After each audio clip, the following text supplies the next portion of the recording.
I 2025 to order. I want to welcome everybody here who's here in person and online. You'll notice that Councilman Scoletti is not here. He's joining us online from his house. Welcome, Josh. These work sessions are for council to receive information and to discuss items of interest that are best interest of the city. We would do encourage public comment. That'll come after council's had a chance to discuss the issues at hand. With that, I'm going to move to the second item on the agenda, and that is employee new hire recognition. First from the municipal court, I'm going to ask JJ. You can... Yes, sir. Come on up, Spencer. Come in front of me. Okay. Good evening, council. This is Spencer Wessel. He is our new court clerk in the municipal court. Not to be confused with Dana Wessel, who is his deputy clerk, no relation. Spencer's been with us for a few weeks. He's getting the ropes, doing well over there, and we're excited to have him. Nice to meet you guys. Again, I'm Spencer, as he said, so. Yeah, thank you. Okay, next, police department, Chief Price.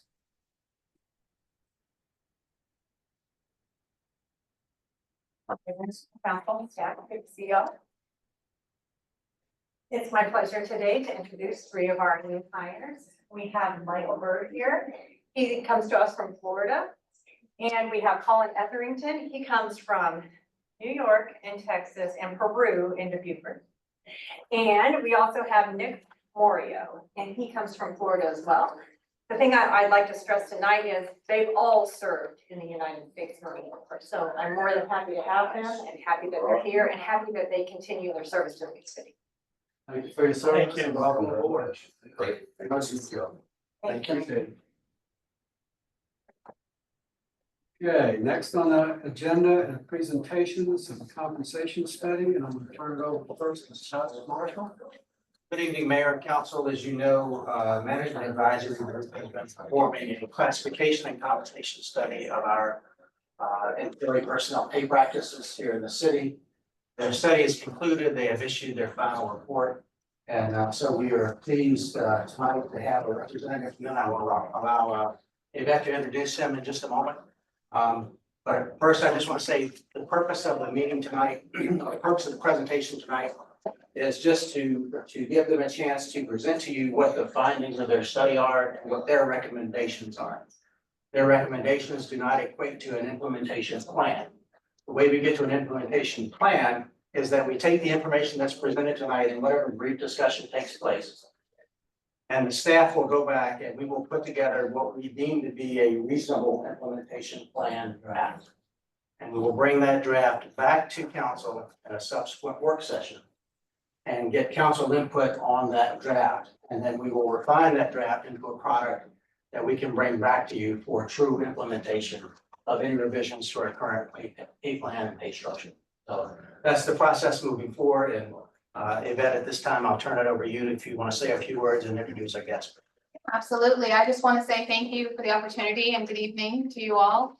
I'm super excited that we've got a report. We've got some data in front of us. We've got some information in front of us, and we will be able to make some decisions based on this information that we've received. So again, thank you for the opportunity. As you all will know, we budgeted for this in FY25 and it's coming to fruition.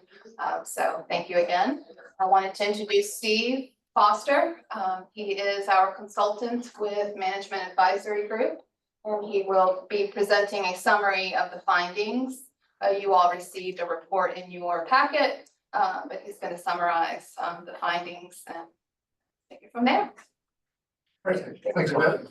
Good afternoon, everybody. And thank you all for inviting me. Like Yvette said, we have this report ready to go.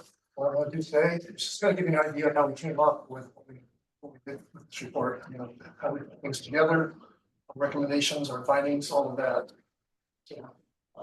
So just to give you an idea of what we did is we wanted to approach this study from two angles. We wanted to compare all the jobs that are part of their study internally. So we took all 103 job titles that were part of the study, analyzed them based on the current job descriptions, and we were able to rank them based on jobs that had similar duties and responsibilities. We ranked them from top to bottom. Our goal was to make sure that any jobs that were similar in duties and responsibility were also similar when it came to compensation. That's how we get our internal equity for our study. The other part is we have to make sure that the city is competitive with its competitors and its peers. So we did a market survey to accomplish that. We compared compensation for the city of Beaufort, some of your peers and competitors, and we had to find out what we needed to do to make you competitive. That's how we come up with our external equity as well. Also, one of the things we want to do as part of this study, we have a philosophy for our organization. We don't want to just complete one of these studies, say so long to everybody, and just kind of leave you on your own. So one of the things we do when we finish our studies is we provide a piece of software we developed internally called the job classification tool. And it allows human resources to continue to take that database that we leave them with and can update that in the next several years. So that way, when you do your next study several years down the line, you're not really starting from scratch. Whoever does your next study would just come in and just kind of pick up where we left off and where human resources would be able to maintain the study most of the time. So again, for the purposes of the study, as far as the scope goes, we have a total of 178 employees that took part, and that broke down into 103 unique job titles.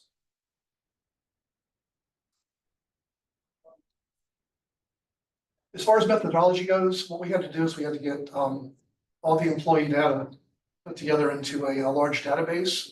Once we got that situated, it took a lot of work on part of human resources because our database is somewhat finicky. So we needed that data put in there exactly the way we needed it to be put in there. So that meant that her department had to jump through a few hoops to get it there. They did an excellent job doing that. We had everything that we need.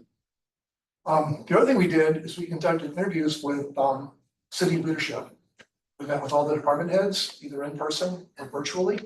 We did that at the beginning of the study, so they would have an idea of where we were going. They were able to give us some heads ups as we started the study. And then more importantly, at the very end, when we got ready to write our final report, we showed them our initial draft report, and we got those department heads input once again for their department, so we can make sure that we were seeing everything from their perspective when it came to dealing with their departments. As far as the competitors and peers went, we were able to get information from 13 of them in all, and I'll show you a list of those here in just a second. When we came up with our list of peers and competitors, what I mean by a competitor, that's somebody that's close by. So regardless of size, if it's somebody that you're dealing with on a regular basis because of their close proximity, we need to know what they're doing so we can compete with that. Peers, on the other hand, they may not be necessarily within driving distance, but it's an organization that's similar in size and structure. We can use their information to see how you stack up against them as well. So most of what I just told you is kind of summed up here in this flow chart. Look on the left-hand side, this is how we dealt up top. This is how we dealt with the internal equity. Again, we had our meetings with human resources, department heads, and we did our job analysis based on the information that was provided. On the other side, top right, that was our external portion of the study. When we did our market survey, we analyzed that information. Once we completed those two steps of the study, that's where we came up with the steps down below. We needed both of those things complete, so we could work on proposed salary schedules, make our adjustments to each person's salary calculations. Then we came up with the organizational cost for the study as well. This here is a list of the competitors and peers that we used for the study. So again, this is very helpful to find out where you all stand in the market. And based on the information we got back from this market survey, is what took us in the right direction to make sure that you're competitive in the local market for years to come. What we found out from the market survey is we ran this back in April. And when we ran this in April, the city was very close to the competition. And one thing that happens a lot during the course of these studies, even though we're only talking about a 4-month time frame, a lot happened from when we first started this thing back in March until we started wrapping it up here in the last month or so. A lot of your competitors implemented some new changes of their own, so we had to take that into account as well. There were a few jobs on here that we did notice during the initial salary survey that did need a little bit extra attention as far as making sure compensation was brought up to speed. That included mechanics, your planner one position, and also various fire police positions, especially when you're at the entry level two departments. So what we did is we came up with 3 pay plans to involve everybody as part of the study. We have a unified plan, and of the 103 job titles, 73 of them are gonna need that unified plan. What we did is we opened up the ranges a little bit. The current range widths for the city are between 45 and 50%. What happens with that is if the range is too narrow, as you get towards the end of that pay range, you're gonna have people that have been with the city for a while that are gonna max out. So what we did, we've seen in a lot of our recent studies that 55 to 60% is a more friendly range width to make sure that people aren't stacking up at the end of the pay range prematurely. So we expanded all the pay ranges to 55%. For the unified plan, there's going to be a 5% increment between each pay grade. We have a total of 32 pay grades. They range from 101 to 132. For fire, there were 17 job titles that fell into the fire category. Now there's more fire positions than just that, but these are the ones that are based on 2,756 hours. So we had to put them in their own unique category. So for their purpose, again, we widened the range width to 55%. What we did here though, is we put 2.5 increments between pay grades, because one of the goals of this study was to make sure that we expanded some of the fire positions to make sure that the medical certifications were included as well. So that's why we had to insert a few more levels of pay grades to make that happen. Third pay plan was for police, and this is for the officers that are working a annual schedule of 2,236 hours. So that's what this pay plan is based on. There's 11 grades for that one, and again, we stuck with that 55% range width, just to keep everybody consistent when it comes to that. All right, this is where we came up with our actual costs based on what we found in our market survey after doing our job analysis review. We found out that there was a 3% increase that was implemented on July 1st. So we took the payroll based on that 3% increase that just went into effect. What we did is we added 3.5% as a flat rate. Now, the reason we did that is before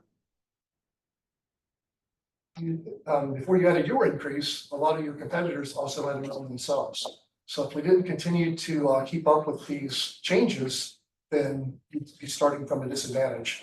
So by keeping the 3% that you already have in there and adding the additional 3.5% we had as a result of our study, that's going to keep you near the top of the pack, and it's going to keep you in good competition for the next couple of years. It really did turn into a little bit of a arms race on some of these competitors of yours. I mean, a lot of changes happened just in the last couple of months. So the fact that you did implement that 3% really good, because if you hadn't, our flat rate adjustment increase 55 recommended.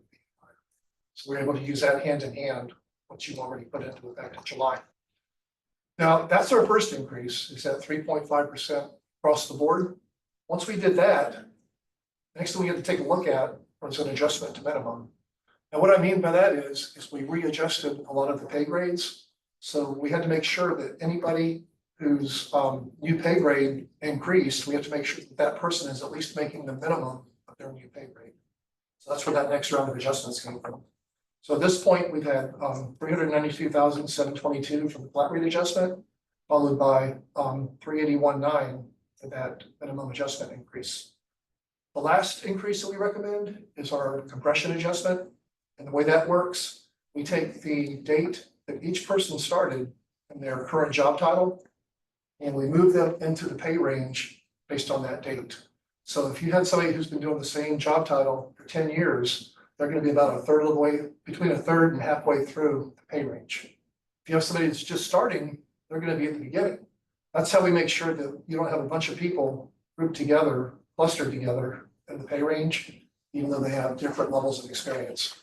So that's where the compression adjustment gives you that degree of separation you need to make sure that people are progressing based on their level of experience and their current job title. So if you add all those changes together, all three of them, it came out to $988,796. That is an 8.8% increase in your current payroll. Now, those totals do not include overtime pay. I know that is a factor when we're dealing with public safety and public works, but these are strictly based on base pay.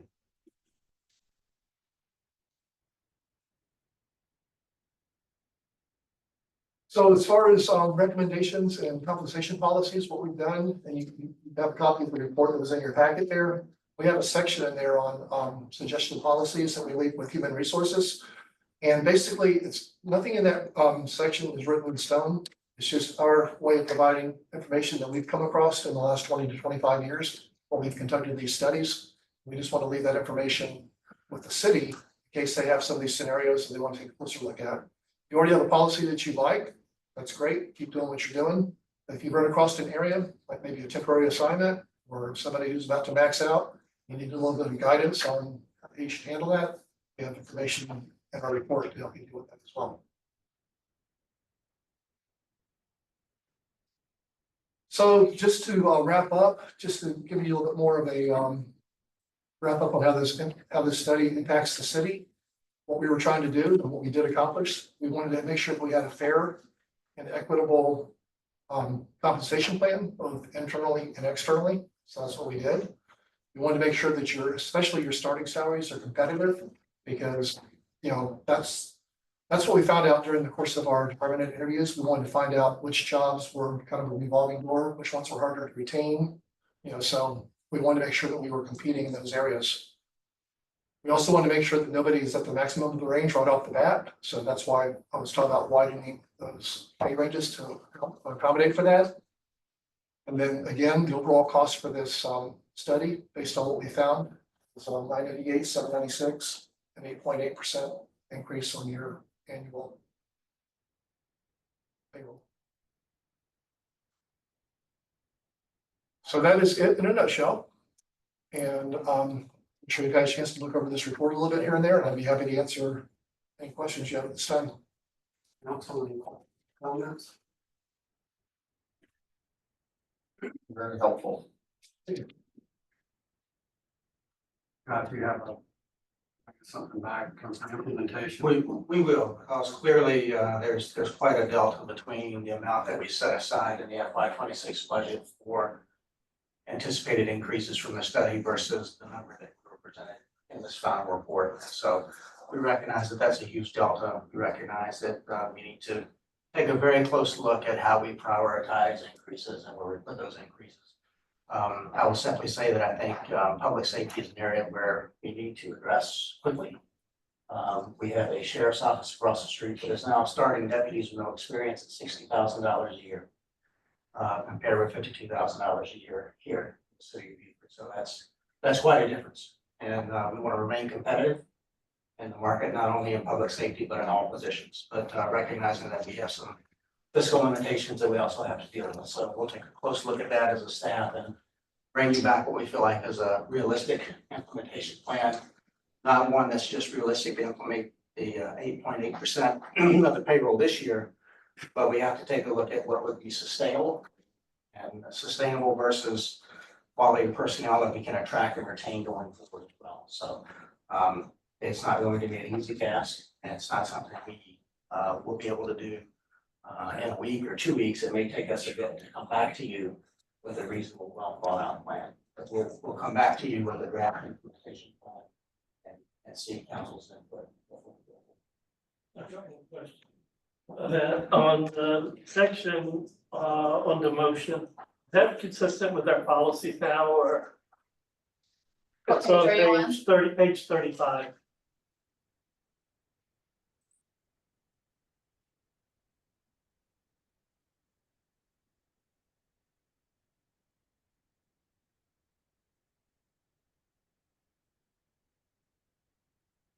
That's page 135. It says 35 and underneath a little 20. What's the question? It's page. It's page 35. It's direction. Oh, 35 on the agenda, on the Okay, agenda. I'm sorry. Um, I can give you mine if you want. Yeah. Yes. It'd be 20 on those pages that you have, I think. Yes, okay. And I'm just, let's see, consistent with our policy. Have you found it? Yes, so yes, it is consistent. Okay. I have one question, maybe this is Steve. You mentioned on page 26 or 11, or remarks that, the system is hardwired, prevent anyone at the top of the pay grade from exceeding the pay grade, but you also recommend that if they are at the top of their pay grade, they won't get any adjustment, but they still get the COLA. Cool. Does that mean that that person, if we have such a person in that situation, does that mean that going forward, since they will always get the COLA, they'll always be at the top of the pay grade plus that COLA? Right. And sometimes that'll happen, because we're basing our numbers on their current base salary. So they got hired into the city at a higher rate than what we are seeing here, then they're either gonna be frozen where they are, or it's gonna take a while before their pay rate actually goes up because of things like cost of living.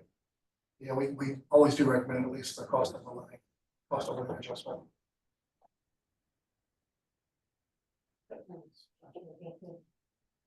Josh, you have anything, any comments?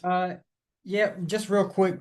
Did you mention something about our competitors or some of them doing a flat raise and that maybe adjusting where we fall on the scale of how competitive we are? If you did, I just couldn't, it's hard for me to hear. Yeah, yes, that's exactly what happened is, we were 3/4 of the way through the study. And then some of your competitors started, raising some of their compensation as well. So that's why even though we were able to, include your most recent 3% raise, we still didn't want to change our approach, because if we did, then we'd be kind of starting off at a disadvantage because of those recent raises from your competitors. Right. And then just thinking back to some of the comments as we were in the budget season, that was exactly my concern, is with the sheriff's department providing the raises that they were providing and the county specifically providing a flat raise across the board of $1,800 or so, that we were going to further fall behind, especially in regards to our starting salaries. And it appears that's what happened. I know that we do have a delta in regards to what we've set aside and what you've outlined we need to remain competitive. And I guess that'll be up to staff to work out. But that is exactly what I was alluding to as far as potentially being a problem down the road. Now, one of the things that I don't think we have built in, and Scott, you can correct me if I'm wrong here, but that you guys recommended was can't remember, I was looking for it in here, but it was basically an incentive based on longevity. And I think it went up to $3,000 and the amount of time that the employee worked for the city, the greater that incentive increased. And I like that idea, if we don't already have something like that implemented, to have something in place that was basically a reward for those who had served the city for an extended period of time. Right, we run across that a lot during the course of these types of studies, and that was just, those figures we came up with was just what we've experienced in the last, several years. So if you don't have something like that right now, and you're looking at doing that in the future, this just kind of points you in that direction, but we're in no way saying this is exactly how you have to do it. So we do have that now. I'll let Yvette describe what the program is, but we do have a longevity bonus program in place now. Yes, we do currently have a longevity bonus program in place. It's been in place since 2017. It's 2.5% of your annual salary. And the milestones are, I believe, 2, 5, 10, 15, 20, 25. I also think back to Josh's point, I think that incentive pay in your, they should share it capped out at some point, right? Right, but you were saying, $3,000, I think, was the cap, right? So, yeah, so the way they're proposing it in here is a cap amount where we have it currently, yours it is is percentage. percentage, Okay. correct? So that's something that we have. Right. Right, Right. right. And again, that's one of their recommendations as far as something to look at. And also with the certificates and degrees or any educational attainment that the employee makes, is that a one-time bonus or is that part of the salary, becomes part of the salary? In other words, I think you've got somebody here, certifications $1,000, does that increase their salary? Or is that a bonus that they get on top of regular salary?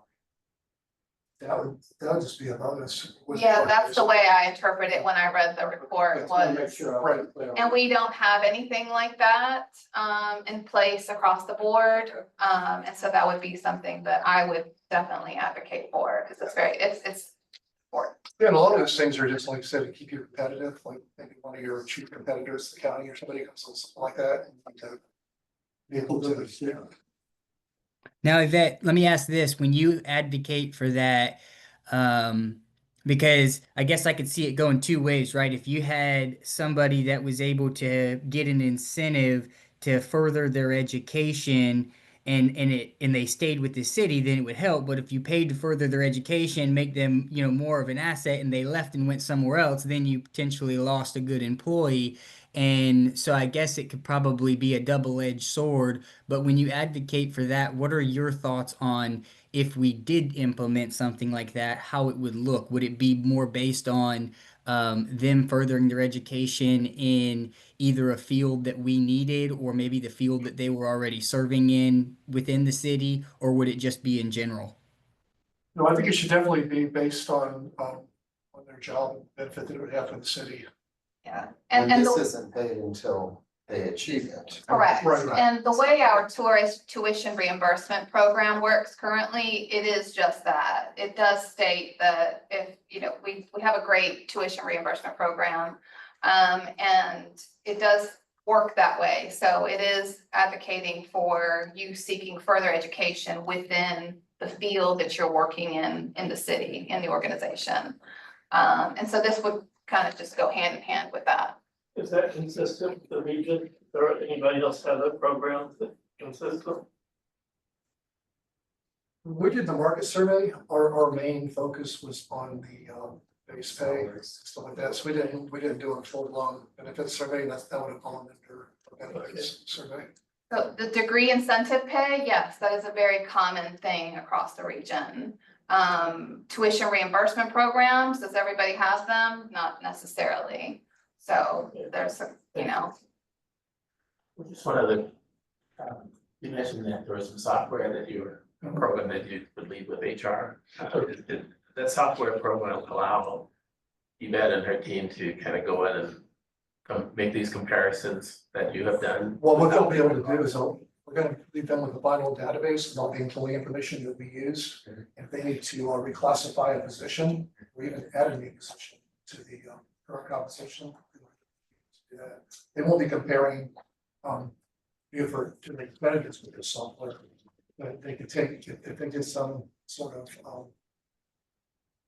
market survey on their own, they wanted to implement that information, they could use that Be another software to tool. update it. resource, another tool to be able to use. We usually recommend 3 to 5 years between studies, so rather than do a study and then not really make any changes until the next one, just allows you to keep current for a few years while you work towards your next full-blown study. So if we do that, then we should have these 8.6. That's correct. Hopefully it'll help with the sticker shock, Yeah. but again, this is a unique situation. The way everybody started raising theirs right about the time we were finishing our study. So that's what led to the change together. Any other question? Anybody from the audience have a question? Comment? Awesome, thank you very much. Thank you very much. Appreciate it. Mayor, council, thank you. Thank you. get back to us. Yeah, I want to give you a specific date that this is a large monster. By the time, right? All righty, moving on, we have a discussion item, an ordinance to regulate the operation of golf carts in the city limits. JJ, you gonna explain that? Yes, sir. The chiefs want to come up in case there's any public safety questions.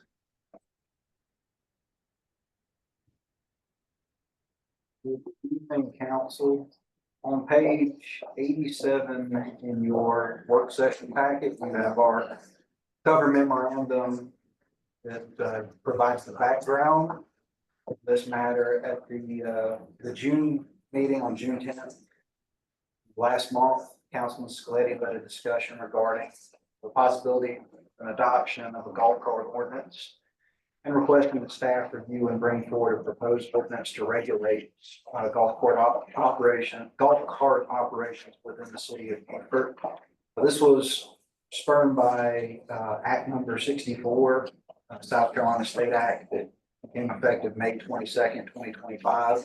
If you have in your packet its entirety for reference.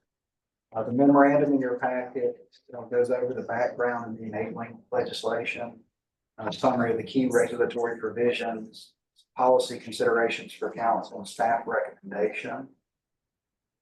In general, South Carolina Code 56-2-90, as amended by Act 64, allows municipalities to designate specific roadways for golf cart operation, establish hours and methods of operation, and permit nighttime operation with appropriate lighting, and authorize separate golf cart paths within the municipality.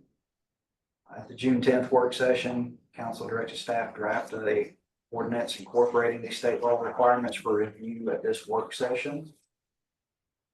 The draft ordinance that you have in your packet incorporates the state required 4-mile operational radius from the registered address, driver's license, insurance, registration requirements, seatbelt usage requirement for passengers under the age of 12, and optional municipal provisions for hours, night use, street designation. You have some sections highlighted that we're going to discuss and get some policy feedback from council on, and that you may have questions for our public safety departments on.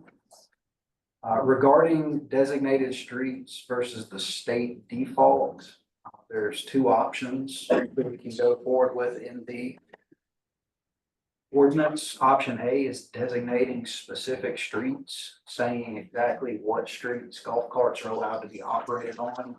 Here in the city, some of the benefits of that is that it provides clarity for enforcement, public education. Some of the issues, drawbacks, or things that may take time with that is that it requires formal mapping, signage, and then possible future amendments for additions or removals to that ordinance. Option B is to rely on the state default language, which is roadways less than 35 miles per hour. And there's some discussion about secondary versus primary that we'll go into. That broadly allows use on all qualified roadways within the city limits without specific designation. And it does simplify the implementation, but may reduce traffic management control. Nighttime operation, the draft ordinance permits night operation only if the golf carts are equipped with headlights, taillights, and reflectors compliant with vehicle standards as allowed under the amended statute. Chief Price and Chief Ogden are here to answer any questions you may have, including there's some concerns that the last meeting brought up about the potential for increased vehicular and golf cart interactions on arterial roads, resource needs for enforcement, and emergency response considerations for cart-related incidents. Regarding fiscal and operational impact, for the permit administration, I believe that'll be a minimal impact anticipated by the city that will leverage the South Carolina DMV registration for verification. There's always the option for a nominal local permit fee if council desires for tracking and enforcement consistency. Public education campaign, we will need to do some public education on this, no matter what the language is in the ordinance. And then enforcement may require some initial increased control awareness and warning to ensure compliance with ordinance. The staff's recommendation initially is that we adopt an ordinance as drafted with any changes recommended or discussed tonight, utilizing the state code language for operational streets. Unless council desires specific street designations for enhanced traffic management. Chief Price is going to talk to you about some difficulties that we may run into with all of that. They were out, they spent quite a bit of time trying to map out pathways with our roadways that are secondary and under 35 miles per hour. So before we jump into the ordinance itself, our next steps tonight would be the council work session review of policy direction. City attorney and staff will work for this month of July on preparing a final ordinance form. Unless there's major points tonight that we need to come back in a work session and discuss, our plan would be to bring an ordinance to first reading and public comment at the August 19th, 2025 meeting. And then proceed to second reading, September 9th, 2025 reading. Going down to page 90, you have the proposed language that we have as a starting point for our ordinance. You'll notice we've highlighted designated roadway. We just have the city roads with posted speed limits of less than 35 miles per hour. I've asked for some clarification from the city attorney and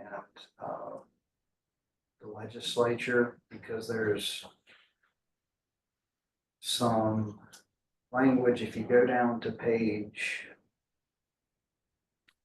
96 in the packet, this is from the actual state code in section 1. Part C. Municipality county and its unincorporated portions may, and going down to D2. D2. My secondary. Yeah, so that's the D2 in the absence of an ordinance enacted pursuant to subsection C. A permitted golf cart may be operated only on a secondary highway where the speed limit is 35 miles per hour or less, which is our current default position. When you go up into C1, it says by ordinance stipulate the hours, methods, and locations of golf cart operations, provided that golf carts may be operated only on a highway where the speed limit is 35 miles per hour or less. And I've asked for some clarification because it specifically does not say secondary highway there, which is in our assumption throughout this process was limiting those to secondary highways because of the amount of traffic on primary highway roads, but I haven't received that feedback yet. In other words, that speed limit's probably a default for that anyway, Yeah. because they're not gonna be 30-mile-an-hour second. Yeah. Well, boundary streets have. Remote road. That is. That was 30. That was 35. I know, that's what I'm saying, they shouldn't be on there though. And Carteret Street's. That's the issue, is Rebo Road is 35 miles per hour, but it is not a secondary highway, so would our language allow golf carts on a roadway like Rebo Road? I thought River Road was a secondary highway, isn't it, US one? Well, that's what he's saying. It is, but 21 is a primary. Right, it's a private. It's a That's 35. Yeah. Not a sunset. yeah, We that's want what it's, little that's boundary. what it's on the primary road. Right. Even if it's less than 35 miles. You hope boundary, they don't need to be. on there. under the current default setting without an ordinance being adopted, but my question for legal counsel and to the state has been under C1, it says if you, a municipality county within its unincorporated portions may by ordinance stipulate the hours, methods, location of golf cart operations, provided the golf carts may be operated only on a highway where the speed limit is 35 miles per hour or less.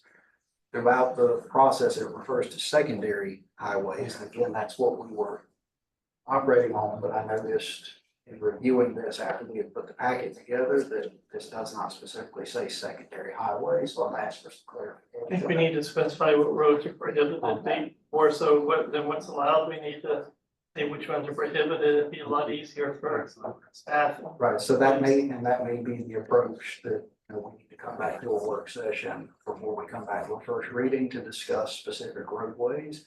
But I'm awaiting guidance on that. I just wanted to point that out as a potential discrepancy. I don't think we should designate roadways. We should say which ones are not. I think that we should keep a speed limit and reduce anything below 35 miles an hour.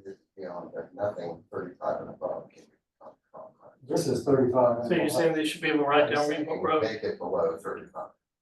Chief, from an enforcement perspective, what's the most efficient way to approach putting the language in an ordinance? It would be the exclusion of this does not include, for instance, the state roads of Raw Road, Boundary, Trask, Carteret, and section of PI Gateway from Ambrose Run to Robert Smalls, which is all of our primary highways within the city.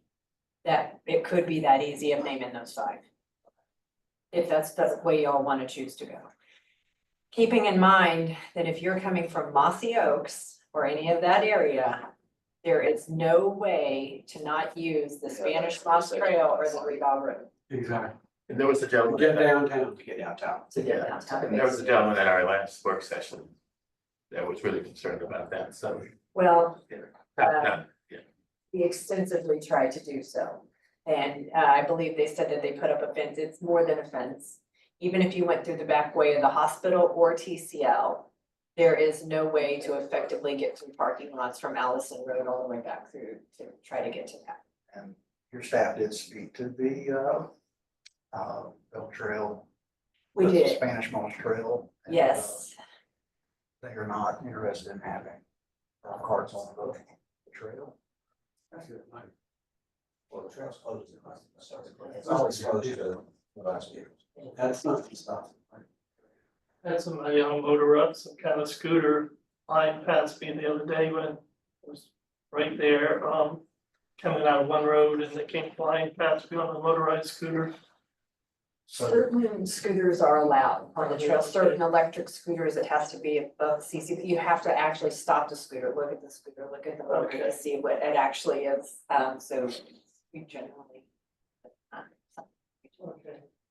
So if we were to default to, let's say, once you get clarification from legal on whether or not that is meant to be secondary highway or not, and then we make a decision on what our ordinance will reflect. If we say that it has to be a secondary highway, 35 miles per hour or less, is there any other good alternative option for how we could get people from Mossy Oaks to downtown? Because I do know that there are several people that live in Mossy Oaks that would appreciate the opportunity to be able to get downtown with a golf cart. And I know and understand the concerns with dangers of putting them on Rebo.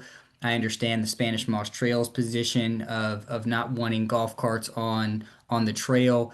Is there another alternative that we could start to work towards that would make sense? We have not been able to identify one with the existing infrastructure. So that would require some long-term planning. And speaking with property owners, looking at property acquisition, whether it be right of ways or long-term permanent property acquisition. We haven't gone that far down the path yet because this is the first shot at this, and we're waiting on clarification. But in theory, you could work on a golf cart path way to downtown, but it would require property acquisition in some manner, shape, or form. That would require some long-term funding. There's a lot of water there.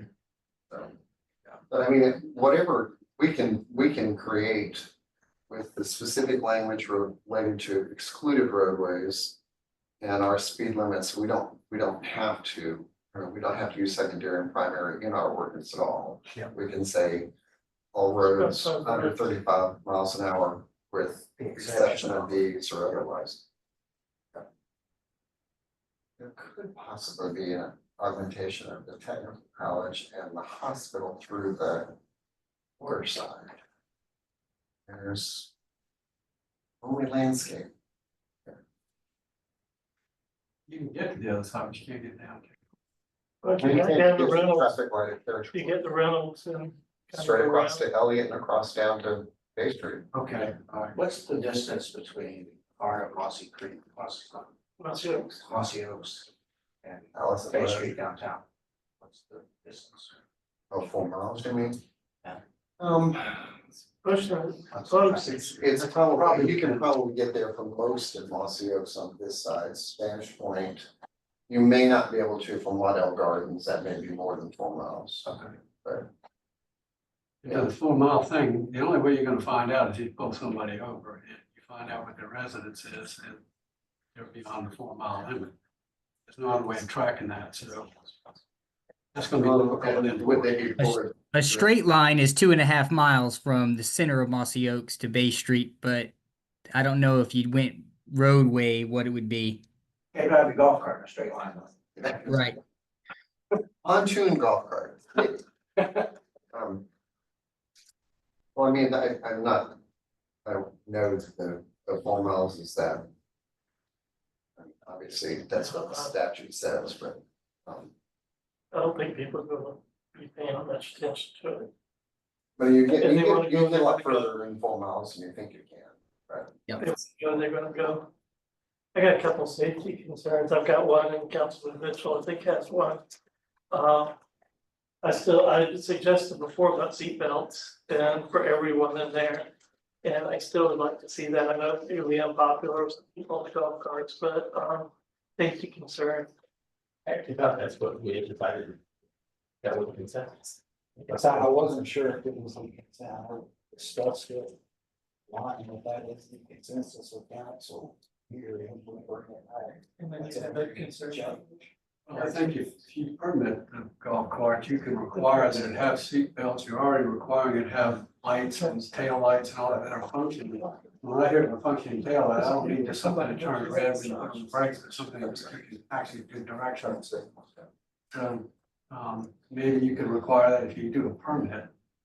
And another thing is that riding at night, you're not gonna see hand signals, people turning and everything, so turn signals need to be a priority in there. Lighted turn signals, because you're not gonna be seeing a hand signal. I agree with the turn signals at night, and That was your idea, Josh, I just stole it. I'm sorry, what's that?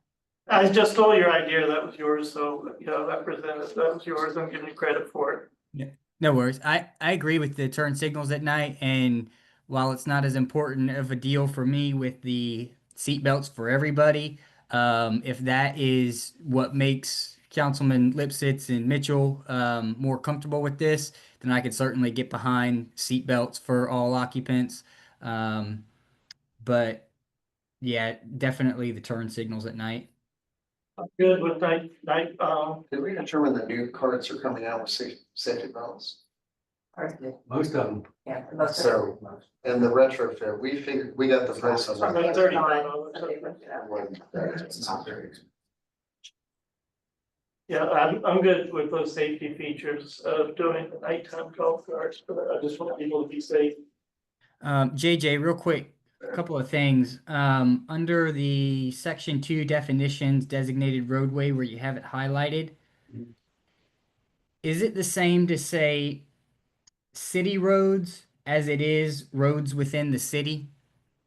I circled that as well because Yeah. we don't own the roads. The final draft will say roadways within the city with posted speed limit. That was more of just a placeholder because Okay.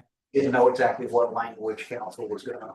You already designated the streets, if you say city. And Yeah. then the other thing I was going to bring up is there's two things actually. One of them, it may be better to spell out 35 mile per hour or less, like it is in the state statute, opposed to the signage of less than and then 35 miles per hour. So I see it's that way in both places, but in the state statute it's spelled out, and then under 16 years old is also spelled out in statute. So maybe better to spell it out in our ordinance just to be consistent with statute. And then the last thing is under section 5, permit and registration. This may go without saying, but it says submit a copy of SCDMV registration, proof of liability insurance, and $5 permit fee to the city clerk. And then in the state statute, what they have to present to the DMV when they go is proof of ownership, proof of liability insurance, and payment of a $5 fee. So I don't know if we want to add in there that they need to provide proof of ownership as well when they apply with the city, or if it's already covered because they have to submit that to the SCDMV, but they also have to present their proof of liability to SCDMV. So I was thinking it might be better just to lean in the direction of providing proof of ownership as well. So, in this first draft, we specifically just went with the DMV approval because they've already provided that.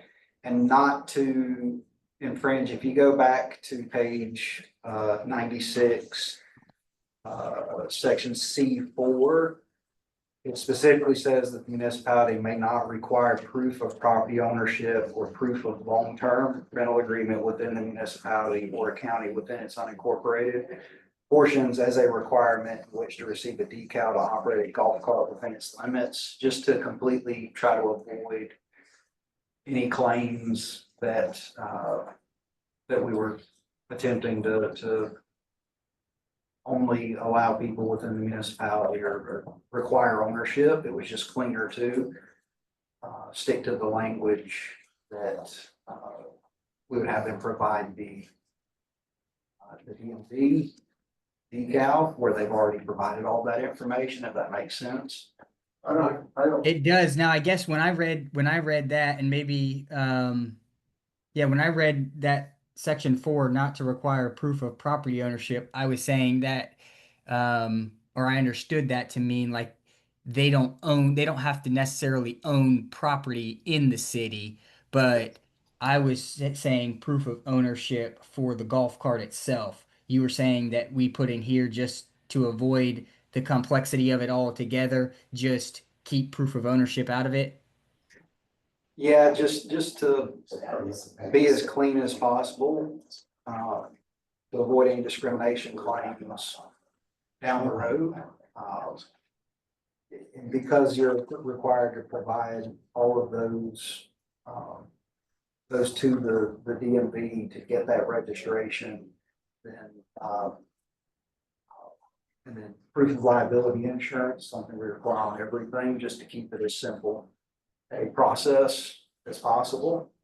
Can I throw out something here? How would we handle this if, let's say you've got a golf cart company in the city licensed to rent those things. And they want to rent them to people, to tourists, stuff like that. The ordinance would cover the operation. Okay, they have to be over 16, they have to have a right now. Right, safety goals. And they'd have to buy the decal or the permit from the city and all They that. have to permit, yeah. Would this apply to the golf cart tours? If I would assume so. Okay. I would see why we would exempt a commercial establishment.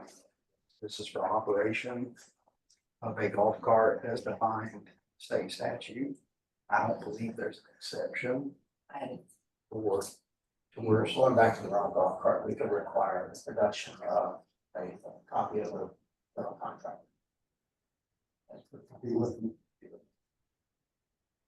Much like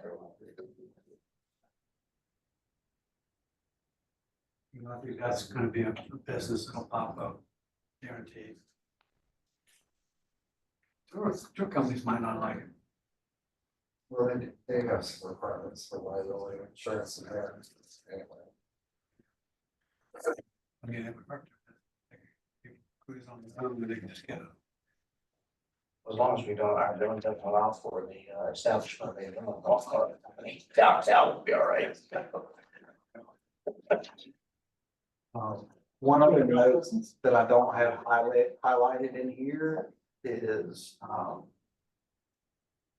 we went back and looked at the state code definition of golf cart. There's no exceptions or exemptions. It doesn't talk about public safety vehicles. We were going to put in in the definition section that public safety apparatus are exempt from this because the police department has golf carts. Fire department may be operating golf carts or UTVs within the city. I'll make that clear. That's an exception.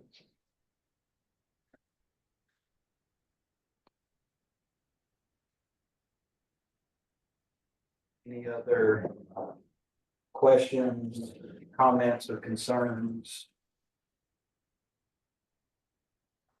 Would council prefer coming back to work session or proceeding to first reading with exempted roads? And I will provide feedback with the motion. I think we can do this in the council. Change, but you changed. I think we could just go, I don't know why we couldn't just go to first reading, and then if we have changes that we want to make at first reading, then we can just make them at first reading and go to second. I agree. And then also I'd like to hear from Chief Hartman and Chief Price, and what are y'all's thoughts on this? You know, any recommendations? Give it to us. I'll be quick, but the only comment I wanted to add to the group was, Port Royal has a similar ordinance in Port Royal that allows golf carts in a certain manner. For those that live in Mossy Oaks and those that live on that border, I think it'd be beneficial for them to have something similar to that in the city. Because sometimes they don't know whether they're in Port Royal or in the city when you get on some of those back roads. So I just wanted to add that. Wells has designated crossovers too, though. They do, I think. They have it as the traffic lights, so you can only basically go across at Paris and. There's the one I think they call it. I don't know, there isn't, there isn't.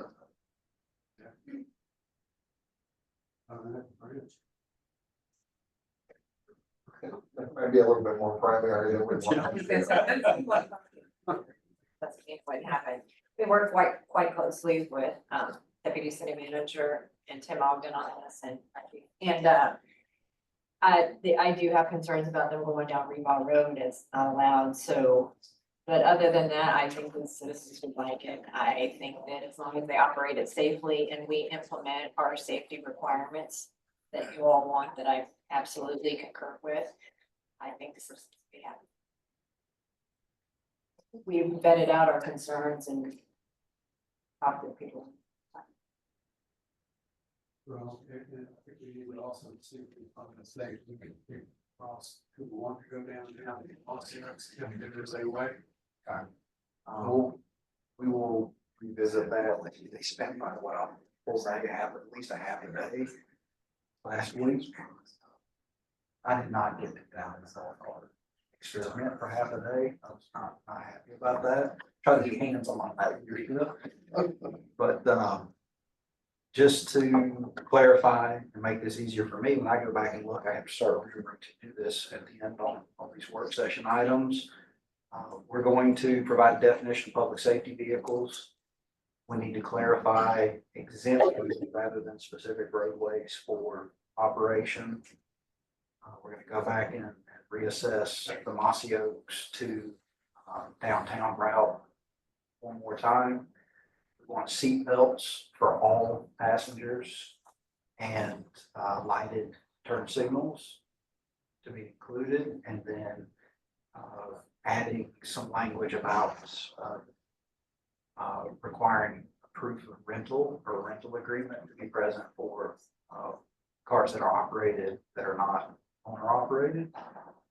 Did I miss anything that we talked about? Any other concerns? And we may get some public comment that adds to it. Can I ask a question? Yes, sir. What purpose does the operation within 4 miles of your residence serve? That's state statute. That's. Well, that's state State statute. We can't supersede them. Yeah. And I would answer the question, but They're not- because, you know, like Phil would say, you know, how would you know, unless you can't just stop out of curiosity, It's a 4 mile radius, isn't it? well, our radius, yeah. Yeah. But let's say they want to get pigeon point from Mossy, that's, Having, if you have a word on legislative negotiations. It's a lot. it's just you draw a circle. Yeah, so draw a circle, air miles. 4 miles from the city, all the way around. I'd like to see how far it goes. Got a pigeon points? It's a lot more than you think it is. You should see Harry Williams at 1,600 acres from the interstate. Hardyville. Any other feedback from staff and council? We have some. Let me go ahead and, I don't hear any. I'll open it up to the public in a few minutes. All right, Lisa, I saw your hand go up first. So if you'll come up over here, give us your name, address. If you're affiliated with somebody and speaking on their behalf, please let us know. Good evening, Lisa Sangelo with Historic People Foundation. How is everybody? Good. I seem to be losing my voice. My question is in reference to what Councilman Lipsitz brought up, which with regard to tour folks who use golf carts. I think that the tourism ordinance restricts the time for tours that they can't go beyond a certain time. So I would think that that would take precedence then over the tour golf carts being used after dark. So is that correct, JJ? That would be correct. Anything that's being operated under a commercial licensure, they would be responsible for that commercial licensure. Cool. All right, just checking. Thank you so much. Anyone else? Yes, sir. Come on up, name, address. Bob Woodman, I live at that 801 Godfrey Street, Pigeon Point. Got a couple of things. First one is regarding the speed limit and the roads that we're trying to exclude, specifically Rico and Boundary Street. I'm not aware if there are any other roads within the area of concern that have a 35-mile-an-hour speed limit that you would want to allow golf carts on. So you can probably help me with that. But there are other roads that have a 35-mile-an-hour speed limit that you do want to allow golf carts on. Will it be any secondary road that's 35 miles an hour over? I mean, I couldn't think of one. no, I can't. Within So this arena. in simplifying requirements, you say less than 35 miles an hour. That automatically excludes those two roads. Most of the streets in downtown Beaufort are 25. Yeah. And our areas are 35, and I think, correct me if I'm wrong, but in Southside Drive, isn't that 40? 35. 35. 35. That's a road. That's not 35 also. Yes, Is that a road where you would want to allow? those roads would be allowed, yes, golf carts. They're secondary roads. I stand corrected on that. Just Revo's got 40 and. And Batter Creek maybe 35. Batter Creek's 30. It is 30. I thought it would. That's all that. Okay, Thank you. anyone else? Mike? Mike Sutton from 949 Revolt Road. I'm right at the hospital. I think it's great you're having this discussion, and I think it's timely. It's been discussed many times over the years. The state finally came on board and put together their requirements, putting the lights on them and all the safety equipment. That's kind of taking municipalities or giving municipalities a chance to take a bite of this apple. It will be challenging though, and I think that what you've hit all the key points, and I think your staff has done a great job digging into the shell of an ordinance that you might be able to pass. I think it's real critical though that you study the connectivity, and you already brought it up. I know it's on your minds, but that really needs to be developed and worked out. And the bottleneck has been discussed already is truly the hospital and TCL. I live directly across from the parking lot that people use to sneak through TCL, drive the golf cart over, go behind the ER and come to the light to get back into Mossville. It was happening already because the state law allows you to cross those roads, right? So it's happening already, and the TCL, obviously, I haven't been down there lately. They may have corrected their fence line down there by now, but I think they're good partners in the city. I think you just need to bring them and talk to them and ask them about the future and how we might connect neighborhoods. That's been something that the city's been trying to do for many, many, many years. We've never been able to fully develop that. Your project on Allison Road, for example, an example of how we connected the trail to Revo. If you remember too, we talked about years ago about how to connect the trail line from Depot Road across, and we've got a lot of negative input from the citizens who live on Bay Street. Not real proactive on having sidewalk widened and things like that to allow even bicycle and pedestrian traffic to navigate that. So now we're talking about adding a third piece of ingredient here to make it, you know, understandably legal to be on the streets with golf carts. Still a good idea to do it. I think the connectivity needs to be a priority in this to make it really function. The piece that's not discussed tonight, though, was parking and how do you park and what are your expectations on parking for golf carts. Now, I think it's a great idea to allow golf carts to go in a lot of areas downtown, but they're going to park wherever they want to park, sidewalks, alleys, people's yards, in designated parking spots. So I would expect they would naturally have to pay a parking meter if they're sitting at a meter, or they would get a ticket like anybody else would. So that has to be understood and what the enforcement restraints are for that. There was some discussion years ago about changing some of the types of parking we have in the area, and there's parking been studied till we're tired of talking about it. But point was parallel parking versus angle parking.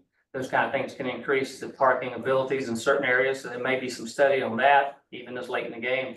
But I have seen golf carts parked, taking up, 1.5 spaces downtown.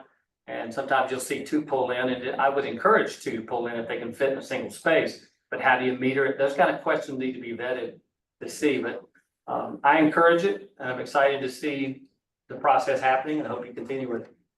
Thanks. Thank you, Mike. Anyone else? Okay, hearing none. Next item is adjournment. I will adjourn this meeting. We will be meeting again at regular meeting at 7 o'clock this evening, and we're welcome you all to come to that as well. Thank you. Thanks.